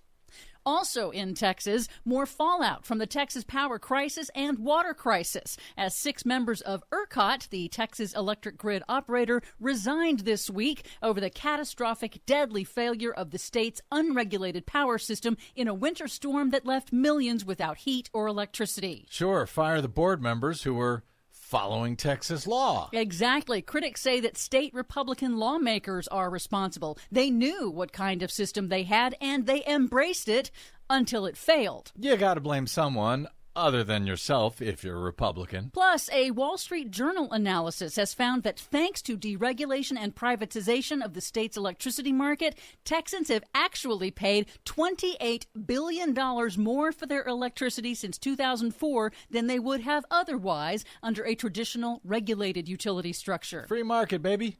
Free market for suckers. And adding insult to injury, the Texas crisis also led to more air pollution. Refineries and petrochemical plants scrambled to shut production during the sub-freezing weather, forcing them to flare or burn off gases to prevent damage to the units. According to state data, the 5 largest oil refineries in the U.S. legally released toxic benzene, carbon monoxide, hydrogen sulfide, and sulfur dioxide into the air, generating clouds of pollution across the East Texas region.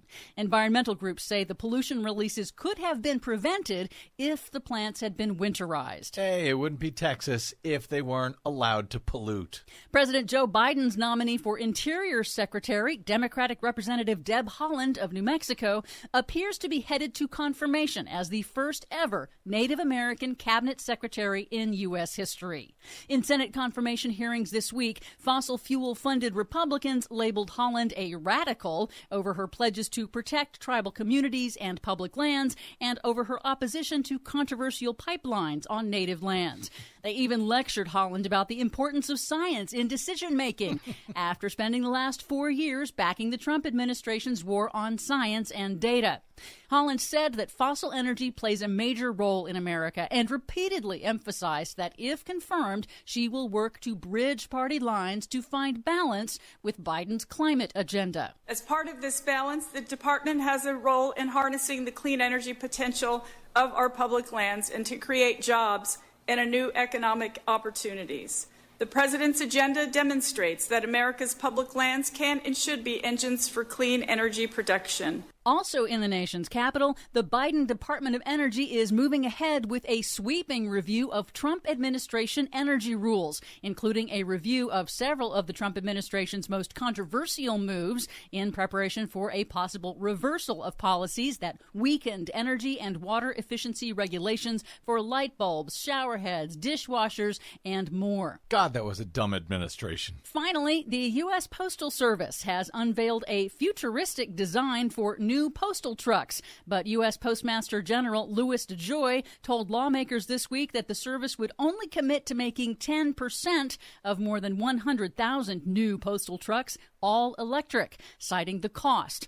All electric delivery trucks would save the Postal Service more than $100 million a year in gasoline costs alone. DeJoy's move seems to defy President Biden's pledge to replace the U.S. government's fleet with all electric vehicles. What about his pledge to replace Louis DeJoy? Hope that's coming soon. For much more on all of these stories and the ones we couldn't get to today, please check out our website at greennews.bradblog.com. Find, follow, and share us planet-wide on the Facebooks and the Twitters at Green News Report. I'm Brad Friedman. And I'm Desi Doyen. Happy birthday. Thank you. This has been your Green News Report.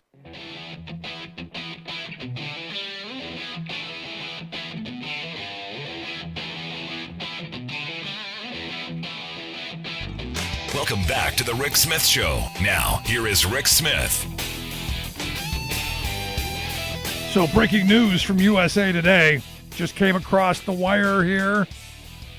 Evidently, Lady Gaga's 2 French bulldogs are safe. They have been returned. A woman who is uninvolved and unassociated with the criminals who shot the dog walker and captured the dogs. She brought them back. So the dogs are safe. I'm sure everyone will sleep better knowing that the two French bulldogs are back in the custody of Lady Gaga. And it's nice to be able to talk about things that aren't incredibly crazy. I still don't know that this is news, but just something to make me happy. Anyway, here to share some thoughts on the big weekend ahead, on the crazy pack.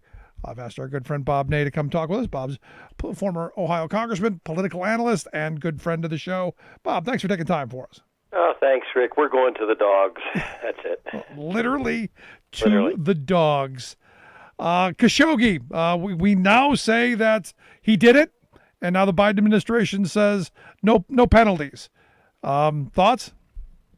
Well, Congressman Schiff, who, as we know, is the majority, Democrat committee chair for the Intel Committee, which is a big deal, has said that, something needs to be done about MBS as far as our position. He said that today. But the Intel report makes it pretty clear, things that we've been saying for quite a while, that he approved the operation, and did it. And right now, it wasn't mentioned in the call between President Biden and King Salman because at that time the report had not surfaced publicly. But it's going to be interesting to see what the Biden administration does as the reaction comes in Congress, because now you've got Congressman Schiff. You can probably bet you're going to have some Republicans and some other key Democrats that are going to start to come out swinging hard, not at Biden, but swinging hard at MBS. So at some point in time, we're going to have to probably assess where we want to be at if we are still supposed to deal with him, although President Biden did take the step, as you and I talked this week, the step of saying, wait a minute, I'm dealing directly with King Salman. No. But MBS is going to be a problem. I mean, the guy's ruthless. He's got his mother under house arrest. He took opponents, accused them of things, detained them, put them in prison until they gave up. And, of course, they did a deal. Look, I lived in the Kingdom of Saudi Arabia in 1983. Rick, what they've done with the families is terrorized them. The ones that, were, quote, pleading guilty and, were going to go to prison for this, they shut their mouths because the families are threatened and also paid off. Yeah, and that's how we know how that works. Yeah, that's what they do. They have money. Yeah, and I was kind of sad to see that there was going to be no penalty, but I guess diplomatically you kind of have to do that outwardly. I mean, because what can he possibly do? Well, that's right. At this point in time, if the heat from this report generates up, and if a lot of people around the world, get involved with it, then the United States may take a position. Look, this guy was spared when this whole bad deal happened. This guy was spared by the Trump administration. If not for that at that point in time, I think he would have been so weak that they would have had to have pushed him aside. Yeah. Well, we'll see where this plays out. Let's move along. Bombs are falling. A little over a month in, and we've already bombed something. Well, on this one, I think that we have to realize that it's not a out-and-out spark that's going to ignite a war. We did take the step of talking to Iraq before we counter-strike. Now, the reason I mention that, Rick, is because in the past, a lot of times, we would just strike without talking to Iraq, and sometimes from their soil or on their soil, and that caused us a problem. So we struck back at the Iranian-backed militia that are in Syria, and this was, I think, sort of a move to say to the Iranians, if you're going to aggressively come after us, we're going to, strike back. The problem with all of this, though, is that there will be situations in the Mideast. You don't know who's telling the truth. There's a ton of liars. Look back to the Saudi, remember the two bombs on the Saudi boats, the oil tankers? We never did find out who did that. I think the Saudis set those bombs themselves to try to get us into a war with Iran. So I think something that the Biden administration better be very, very careful of is getting involved with these proxy wars. And also, we've got troops over there, and we're engaging in Syria, where, we don't really have any form of a base. The Russians and the Iranians do. So I think that Biden administration really would want to be careful to not be part of or goaded into something that turns into a nightmare for them. Now you've got Democrats now saying that we've got to be re-examining and doing something to overhaul the War Powers Act. Is that something we need to do? Oh, if I had a dollar for every time I've heard this one, when I was there, I would have accumulated some money. We've always debated it. We debated it when I was there. It was debated after I left. The War Power Act. The closest we came to it being honored was when Bush said, full faith and authority for him to do something if he needs to, and we had a vote. That's about as close. I mean, the War Powers Act probably technically has been violated, for as long as we can remember. So if they want to revise it and have some type of mechanism, I guess, that triggers when the president can act on his own without the Congress, then they can do that. But I don't think this event with President Biden should bring up a discussion of the War Powers Act, to be frank with you. Okay. This isn't that big. It's not that big of a strike. So are we expecting a retaliation? I don't think so. I think that a lot of this, and this is the other thing we have to remember. Look, the Iranian regime is no walk in the park. It's no picnic. They're not. It's not a nice group. But a lot of times, this is not under the direction of the Iranians. These are Iranian-backed militia that do what they want to do, and we have to remember that, I think, in dealing with them. So it's not always the Iranians that directed it, although they do back the militia. So I don't think the Iranians themselves will make a strike back. But I do worry that the Iranians hit at us, we hit at them, and pretty soon everybody's happy, not from our side, but everybody else in the Mideast is happy because we don't talk to Iran anymore about a nuclear deal. And that makes a lot of people happy because they want us to confront Iran in a military fashion. Yeah, I definitely do not want that. I don't think that's a good. There's no positive outcome in that I see. None. We lose big time. If we think that we lost in Afghanistan and Iraq, try this with Iran and see what happens. It would not be pretty. No, it's not something I think we should even entertain. And I know there are people like we could turn the whole place into a sheet of glass. Nope. No, I don't. Just look at Iraq. We got the occupation we didn't want. Exactly. Let's bring it back to home. This American Rescue Plan, minimum wage, probably not going to happen. Probably not going to get through because the parliamentarian has decided it can't be part of this bill, even though Sanders, had the Congressional Budget Office report that said it should have been. Thoughts on how this is going to proceed from here? Well, it's the Senate's parliamentarian. Of course, they have to be very careful. If they fire the parliamentarian because of this ruling, then they might get a parliamentarian that makes another ruling. I mean, they set it up so there are parliamentarians that do this very thing. We've encountered it in the House. I think now that the parliamentarian has made the motion, then they're going to have to think of a different way in the Senate to do this, number one. And they can't throw the baby out with the bathwater in a sense that the whole bill stops and goes down because of this. No, the plan has to go through. Yes. They're going to have to figure out another way, though, with minimum wage. Or why could they not add some kind of language, and this would probably get past the parliamentarian, add some type of language into the Senate measure that has a short-term, 3-month commission that makes a recommendation that then kicks in to, become a law.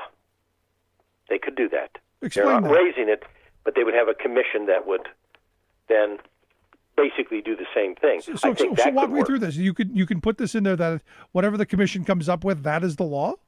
They could, if they want. Well, it would trigger a minimum wage. Let me give you an example. The cost of living increase that is done for Social Security, right? Right. That's not done by congressional action. Now, it can be. They can step in and say, we're going to do it, but there's a cost of living increase board. It kicks it in, and then it takes effect. So if they're trying to get around the fact that they can't raise the minimum wage in the bill because of the parliamentarian, I'm just throwing it out there. Why couldn't they create some type of short-term, 60-day commission that looks at the economy, takes the advice of the House and Senate, and institutes a rule for a minimum wage? Huh. Now, it'd be a little bit unorthodox, I understand that, Yeah. but you could do that. But there is one bigger picture here to this, too, by the way, because if they're going to do this later on, if they can't get this past a couple of the Democratic senators, which is what I hear, then they're going to have to do it, somewhere else. They're going to have to come to today, meaning Senator Schumer. This is a Senate deal, not a House deal. One way or the other, whether it's minimum wage, whatever they're dealing with, the stimulus bill, they're going to have to come to the realization that they need to change the cloture rule. They need to change the 60 vote. Yep. It would be healthy for everybody, no matter who runs that Senate down the road. No, and this is where, in nowhere do you need a supermajority to get something done. And Correct. we just end up mired in this kind of gridlock where nothing gets done and things just keep getting worse. And look, I do understand that if McConnell takes power in a couple of years and Republicans get the ability to swing Right. stuff, that's going to happen too. Right. But the hope is that you then have this moment where Republicans then come to the table and start having actual ideas. My problem is the talking points are from all of the Republicans right now is, well, the Democrats aren't listening to us. They're not talking to us. Well, I haven't seen anybody come out with an actual plan. Romney and Cotton's plan for the minimum wage increase is a non-starter as far as I'm concerned. Right. And they both sides always put the drama. They call it the nuclear option, to actually go for 50 votes. Yeah. That's the nuclear option. That's so much hogwash. I've heard it from the Democrats. I've heard it from the Republicans. That they'll exercise the nuclear option. This would be comparable to the House, which now has 218 votes with either all D's or a combination of R and D's. They passed a bill. This would be like saying, no, not 218. We've got to do 235. That's how we do it in the House. And the House doesn't do that, and the Senate shouldn't either. No, I'm and if they would correct this, they would have a better chance to get some things done. And the argument that McConnell may come back in power, you know how to prevent that? You raise money, you win elections. How you do that is you push an agenda. Right. You increase the minimum wage. You make people's lives better. People vote on right. how they're doing, and you do the things that you need to get done. Right. You don't make excuses on why, sorry, the parliamentarian. And look, I had someone say, well, just fire her. I go, well, you don't have 50 votes yet. If Manchin and Simina and Hassan and the rest of them are on board, then maybe you could get away with that. But you don't have the 50 votes yet. Right. It'll be interesting to see what Schumer does, because look, if they don't get this rescue plan put through, and they don't get an infrastructure bill put through soon, it's going to be a long 2022. Well, and here's the other thing that he will run up against, that Harry Reid ran up against when he ran the Senate, that McConnell ran up against when he was running the Senate, and I heard this from Republicans. When they come out and they say, well, the Republicans are blocking me. Well, here's what people know. There's 50 Democrats and the vice president for a vote. When McConnell used to use this, well, I don't have enough votes. Well, wait a minute. Republicans control the Senate. The average person, after a while, doesn't buy into that. Right. And I hope the leaders understand that. No, I'm right there with you. As I said, my answer to this is we do away with the 60 vote. If you want to filibuster, you get your empty jug, you get some reading material, and you hold the floor. You stop all business. As I learned as a kid, the filibuster was so important. It was a tool that nothing could go forward until this was settled. I say we go back to that. Yeah, and the stimulus package must pass. No, without question. And also, they've got a rail plan. There's the actual, transportation bill for the highways and roads and bridges, and those are a big deal. And it will get people back to work. And then, they need to kick open and kick up the whole vaccination program. They need money to do that. I mean, there's a lot of things in there, and education, because I think that people in elected office better listen back home. The troops are getting restless when it comes to education. The families, they've got to focus on it. Got to get this done. I wanted to get your thoughts. This weekend going to be the big CPAC. I know you've probably been to a bunch of them, right? Oh, I've been to both the progressive and conservative events. By the way, I hear the same comment made by each side on summing up the events. Yeah, it's all crazy pack for me. And I've heard Democrats say that CPAC is the scene, the bar scene from Star Wars, and I've heard Republicans say that about the Democratic events. So I always hear that from each side. Yeah, I just wanted to get your thoughts on the Trump speech that's coming up, and did you see the golden Trump doll that they rolled out? Kind of look, as a guest earlier said, look like the Bob Bigsboy character out in front of the restaurant. No, I didn't see that. No, I didn't. You didn't see the golden calf? No, I did not. There's a giant golden Trump doll that they wheeled through CPAC with American flag shorts on. It is hysterical looking. Okay, I will make sure. If they make, I'm telling you right now, if they make a gold bobblehead of that, I might actually buy that thing. I got a listener who loves sending me stuff. Carol will ban you from the house. That's what's going to happen. Well, I'm not allowed to bring it in the house, but I have a listener who sends me all these dolls. I have a Trump doll. I've got the Biden and I've got the Bernie Sanders doll. And if there is a gold bobblehead that looks like that thing that they rolled out, I want one. You want one? Okay.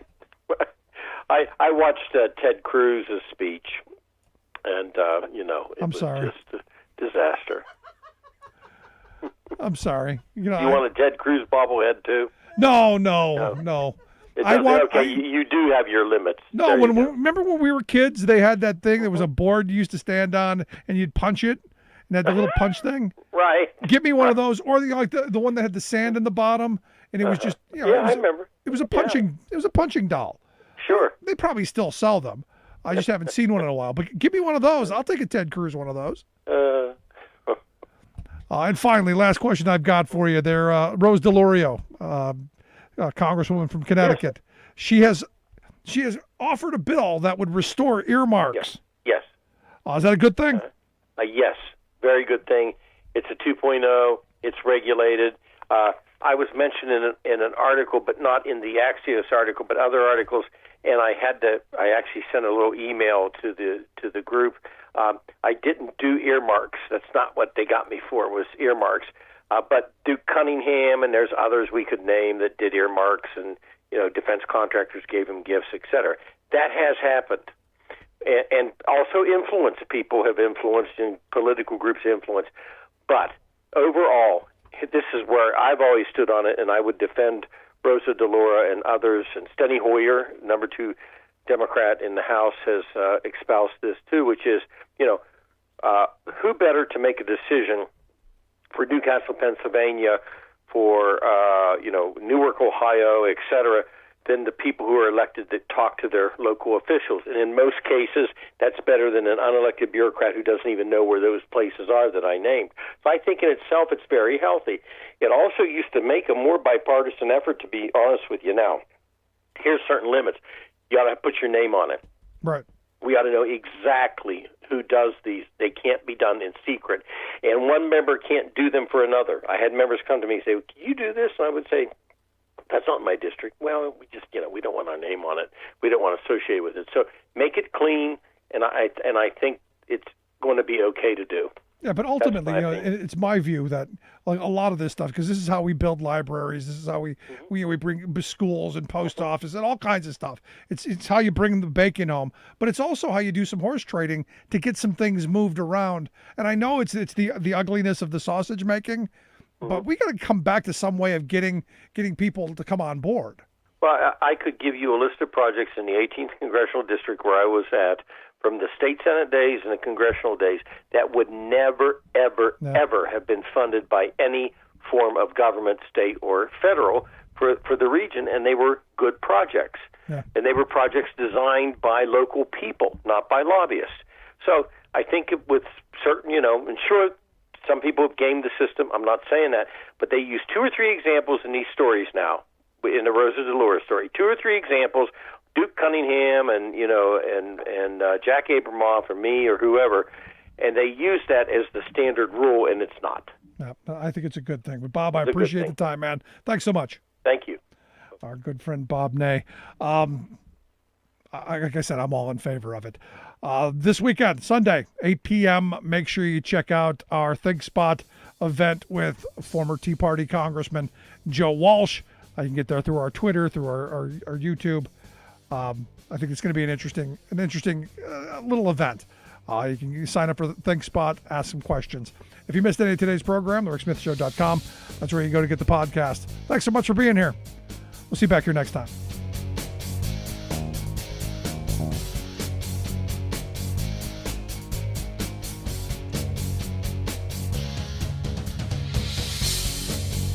You've been listening to The Rick Smith Show. Email Rick at rick@thericksmithshow.com. Until next time, this has been The Rick Smith Show, where working people come to talk.